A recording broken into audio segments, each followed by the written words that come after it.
Hey babies, it's me now. And tonight we're going to read chapter 5 of Ramona and Beezus by Beverly Cleary.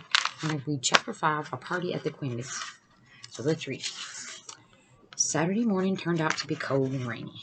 Beezus wiped the breakfast dishes for her mother and listened to Ramona, who was riding her tricycle around the house singing, "Copycat, copycat, copycat, copycat," over and over at the top of her voice, because she liked the sound of the words. Beezus and her mother finished the dishes and went into the bedroom to put clean sheets on the beds. "Copycat, copycat," joined Ramona's sing-song. "Ramona, why don't you sing something else?" Mother asked at last.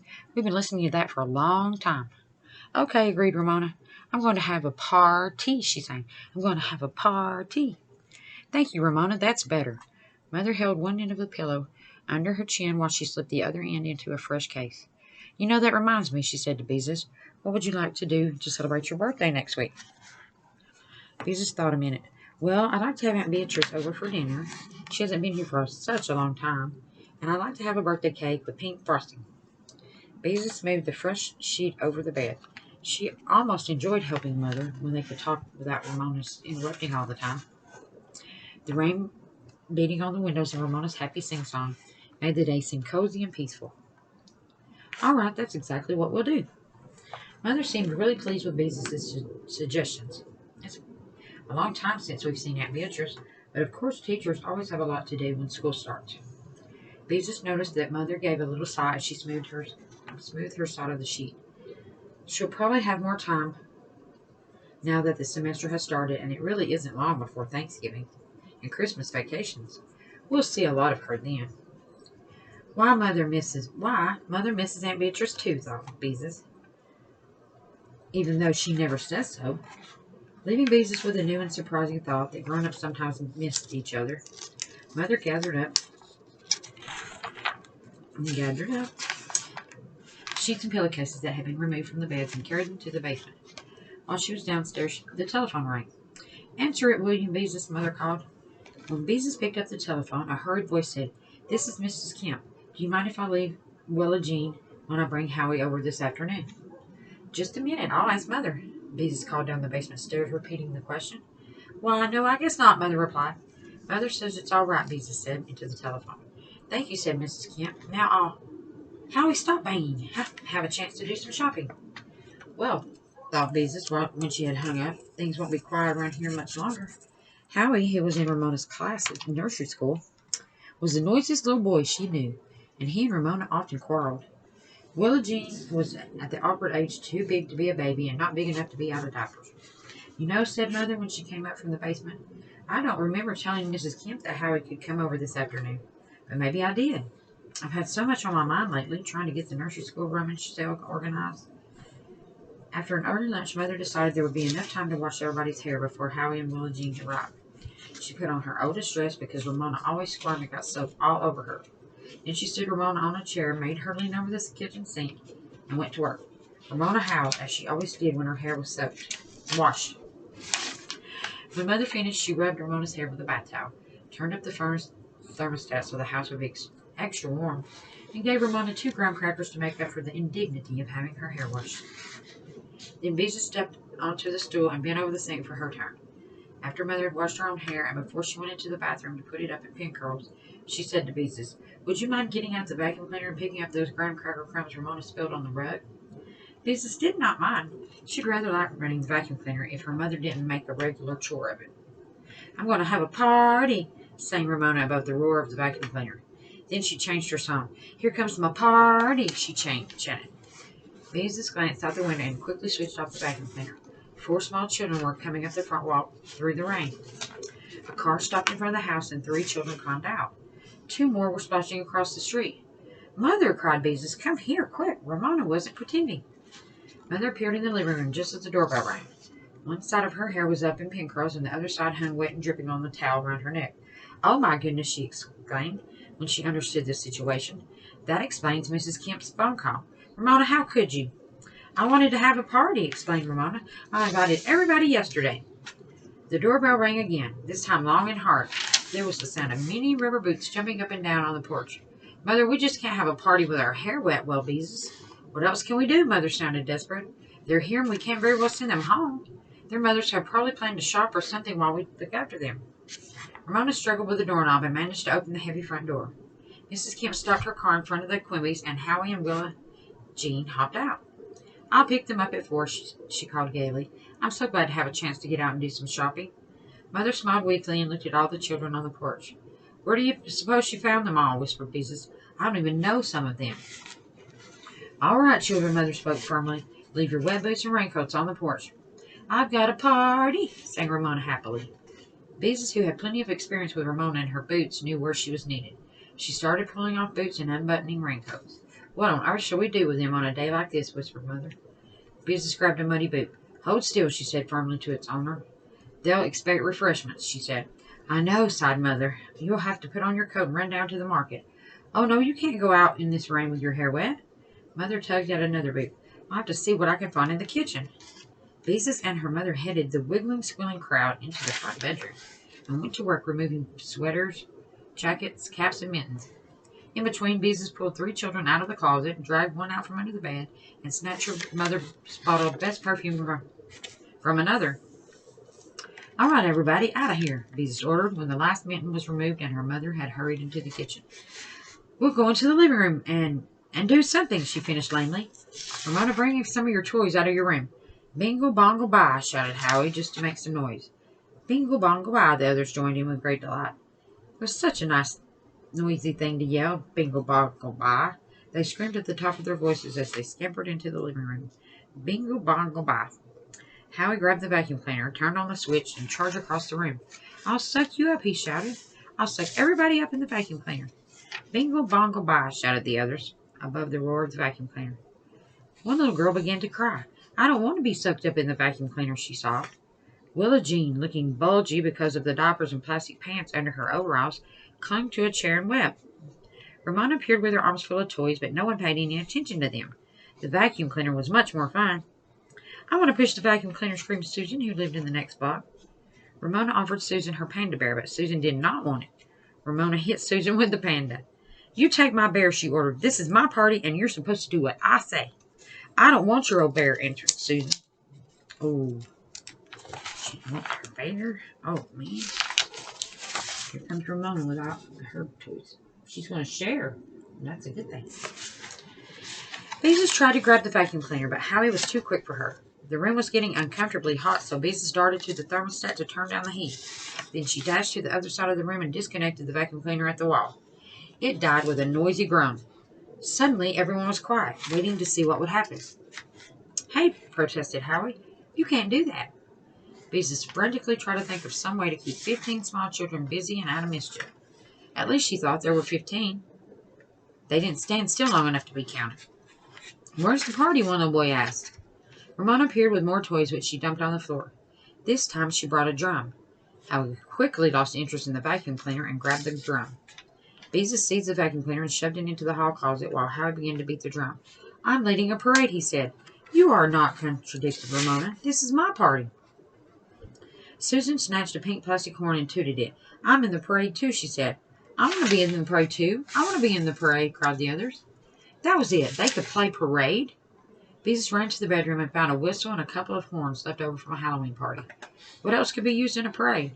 Flags, of course. But what could she use for flags? Beezus thought fast. She gathered up 2 yardsticks and several rulers, and she ran to the front bedroom to snatch out some of her father's handkerchiefs from a drawer. She had to move fast before the children grew tired of the idea. I want to be in the parade, screamed the children. Mother, help me, cried Beezus. Somehow Beezus and her mother got father's handkerchiefs tied to the sticks and distributed to the children who did not have noisemakers. Howie banged the drum. Follow me, he ordered, beginning to march. The others followed, blowing whistles, tooting horns, waving flags. No, screamed Ramona, who wanted to boss her own party. You wanted a party, Mother reminded her. If your guests want to play parade, you'd better join them. Ramona scowled, but she took a flag and joined the parade rather than be left out entirely at her own party. Playing parade was a wonderful idea. Mother smiled at Beezus. I hope it lasts. So do I, Beezus agreed. Bingo, bongo, bye, yelled the flag wavers. Howie led the parade, including a sulky Ramona, out of the living room, down the hall, through the kitchen and dining room, and back into the living room again. Willa Jean toddled along at the end of the procession. Beezus was afraid the parade might break up, but all the children appeared delighted with the game. Into the bedroom they marched and out again. Beezus opened the basement door. Down the steps, Howie led the parade. Willa Jean had to go down the steps backwards on her hands and knees. 3 times around the furnace marched the parade, and up the stairs again before Willa Jean was halfway down. Beezus opened the door to the attic. Here they are, marching all through the house. When Beezus opened the door to the attic, they marched up the steps. Stamp, stamp, stamp went their feet overhead. Stamp, stamp, stamp. Beezus remembered something Ramona had enjoyed when she was still in diapers. She lugged Willa Jean up the basement steps, sat her in the middle of the kitchen floor, and handed her the egg beater. There, don't step on her, she said to her mother. Thank goodness, sighed Mother. Maybe they'll play parade long enough for us to fix something for them to eat. What'll we give them? Beezus asked. Mother laughed. This is a wonderful chance to get rid of all that applesauce. Let's hurry and get it ready before they get tired of their game. Get the colored paper napkins out of the cupboard, and oh dear, what shall we do for chairs? They can sit on the floor, suggested Beezus, looking through the cupboard for napkins. I guess they'll have to. Mother took the applesauce out of the refrigerator. If we put a couple of sheets down for them to sit on, maybe they won't get applesauce on the rug. The parade tramped down the attic stairs and through the kitchen. But Mother, said Beezus, when the drum and horns had disappeared into the basement again, the only napkins I can find are for St. Valentine's Day and Halloween. They won't do. They'll have to do, said Mother. Beezus spread 2 sheets in the middle of the living room floor. Then she went into the kitchen to help Mother, who was tearing open 3 boxes of Fig Newtons. It's a good thing I bought these at the sale last week, she remarked. Are we going to give them lemonade or anything to drink? Not on my living room rug, Mother rapidly spooned applesauce into dishes. Applesauce and Fig Newtons are bad enough. Maybe if we feed them right away, some of them will think the party's over and go home, Beezus piled Fig Newtons on 2 plates. I hope so. This many small children in the house on a rainy day is too much. The parade stamped across the attic floor again, and Mother had to raise her voice to make herself heard. It sounds as if they're coming through the ceiling. Let's catch them the next time they come through the kitchen and hand out the applesauce, Beezus shouted back. Then maybe we can get them to march into the living room. It was not long before Howie led the parade into the kitchen again. He stopped so suddenly that the children bumped into one another. When do we eat? He demanded. Now, Beezus thrust a dish of applesauce and a spoon into his hands. I want some, cried the others. Mother handed a second child some applesauce. Forward march, she ordered. Beezus led Howie into the living room, and the rest of the parade followed with their applesauce. You sit there, she said to Howie, pointing to a place on the sheet. She was relieved to see the others seat themselves around the edge of the sheet. Quickly, she handed around paper napkins. I want one with witches on it, demanded a boy who led a Valentine napkin. I want one with hearts on it, wailed a girl who had a Halloween napkin. Beezus hastily counted the napkins. Yes, there were enough of each kind to go around. 2 napkins apiece would be safer anyway. She handed each child a second napkin, and they all began to eat their applesauce, except one little girl who didn't like applesauce. Ramona was beaming, because refreshments were the most important part of any party, and now at last her guests were behaving the way she wanted them to. Mother came out of the kitchen with a plate of Fig Newtons, which she handed to Beezus. Here, pass these around, she said. I think I'd better help Willa Jean. Willa Jean knew how to eat with a spoon.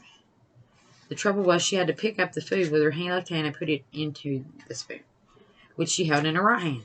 And most of the time she was able to get it into her mouth. Ramona, her face shining with happiness, looked at her friends, sharing the applesauce. Those cookies are filled with worms. Chomped up worms, she gleefully told everyone. Why, Ramona, Beezus was shocked. They aren't either. They're filled with ground up figs, you know that. Ramona did not answer. Her mouth was full of Fig Newtons. Beezus passed the plate to a boy named Joey. I don't like worms, he said. I don't like worms, said the next little girl who had applesauce all over her chin. Beezus noticed that Ramona was beginning to scowl. When Howie refused a cookie, it was too much for Ramona. You eat that, she shouted. I won't, yelled Howie. You can't make me. Ramona jumped up, spilling her applesauce on the sheet. She thrust a nibbled Fig Newton at Howie. You eat that, she repeated as she stepped into the applesauce. It's my party, and I want you to eat it. Howie knocked the cookie out of her hand. Ramona grabbed a handful of Fig Newtons and thrust them at Susan. Eat these, she shouted. Susan began to cry. They're full of worms, she sobbed. I don't like worms. They're pretend worms, said Ramona. No, they're not, cried Susan. They're real. You eat those, Ramona yelled, thrusting her handful of cookies at the children, who backed away. Ramona stamped her feet and screamed. Then she threw the fig Newtons at her guest as hard as she could. My mother won't let me eat worms, shouted the little boy. Ramona threw herself on the floor and kicked. Ramona, stop that! Mother appeared from the kitchen with Willa Jean balanced on one hip. She grabbed Ramona by one arm and tried to drag her to her feet, but Ramona's legs were like rubber. All right, Howie, forward march, Beezus ordered, hoping to draw attention from Ramona. No one moved. It was much more fun to see what was going to happen to Ramona. This is my party. They're supposed to eat the refreshments, Ramona howled, banging her heels on the floor. Ramona, you're acting like a 2-year-old. You may go to your room and close the door until you can behave yourself, said Mother quietly. Ramona kicked harder to show that she was not going to mind unless she felt like it. Ramona, said Mother, even more quietly, don't make me count to 10. Gasping with sobs, Ramona got up from the floor and ran into the bedroom, where she slammed the door as hard as she could. All right, parade, said Mother wearily. Forward march. Up and down, whistling, banging, tooting, marched the parade. Mother sat Willa Jean down and was just beginning to gather up the dishes and sheets when a car stopped in front of the house, and Mrs. Kim got out. At last, sighed Mother, hurrying to the door. I've come for Howie and Willa Jean, said Mrs. Kim, as several other cars stopped in front of the Quimbys. The parade marched into the living room. I don't want to go home, protested Howie when he saw his mother. The party must have been a success, Mrs. Kim observed. It certainly was. Mother tried to push the uncurled side of her hair behind her ear and to smooth out her rumpled old dress. I liked to play parade, said Howie, but I didn't like what they had to eat. Why, Howie, scolded Mrs. Kim. We must remember our manners. Ramona, her face streaked with tears, came out of her room and stood staring unhappily at her departing guests. When the last child had stepped into his boots, she looked tearfully at her mother. I am behaving myself now, she said meekly. Mother dropped wearily into a chair. Ramona, if you wanted a party, why didn't you ask me to have one? Because when I ask you, you don't let me do things, explained Ramona, sniffling. Beezus couldn't help feeling there was some truth in Ramona's remark. She had often felt that way herself, especially when she was younger. Mother, did I do things like Ramona when I was 4? She asked. You did some of the things Ramona does now, said Mother thoughtfully. But you were really very different. You were quieter, for one thing. This pleased Beezus. One of the reasons she sometimes disliked Ramona was that she was never quiet when she could manage to be noisy. Of course, there are some things that all 4-year-olds do, Mother continued, but even sisters are usually different. Just the way your Aunt Beatrice and I were different when we were girls. I was a bookworm, and I went to the library 2 or 3 times a week. She was the best hopscotch player and the fastest rope jumper in the neighborhood, and she was better at jacks than anybody in the whole school. This surprised Beezus. She had never thought about her mother and aunt as children before. She tried to picture her school teacher aunt jumping rope and found to her surprise that it was not very hard to do. Of course, Mother and Aunt Beezus must have been different when they were girls, because they were so different now that they were grown up, and she was glad they were different. She loved them both. Did I have tantrums too? Beezus asked. Once in a while, said Mother. I always dreaded cutting your fingernails because you kicked and screamed. Beezus could not help feeling silly. Imagine having a tantrum over a little thing like having her fingernails cut. Then Ramona spoke up. I don't cry when you cut my fingernails, she boasted. Yes, but you scream when you have your hair washed, Beezus could not help reminding her. Ramona, said Mother, you were a very naughty girl this afternoon. What are we going to do with you? Ramona stopped sniffling and looked interested. Lock me in a closet for 1,000,000 years, she suggested cheerfully. Mother and Beezus exchanged glances. How quickly Ramona recovered. Make me sleep outdoors in the rain. Obviously, Ramona was enjoying herself. Not let me have anything to eat but carrots. Mother laughed and looked at Beezus. I'm afraid all we can do is wait for her to grow up, she said. And when Mother said we like that, Beezus almost felt sorry for Ramona, because she would have to wait such a long time to be grown up. And that was chapter 5. Okay, guys. See you next chapter. And chapter 6 is called, I'm losing my voice. I hope you can hear this. Beezus' birthday. And that was the last chapter. Not this one, but the next was the last chapter of Beezus and Ramona. Okay, I love you guys. See you next time.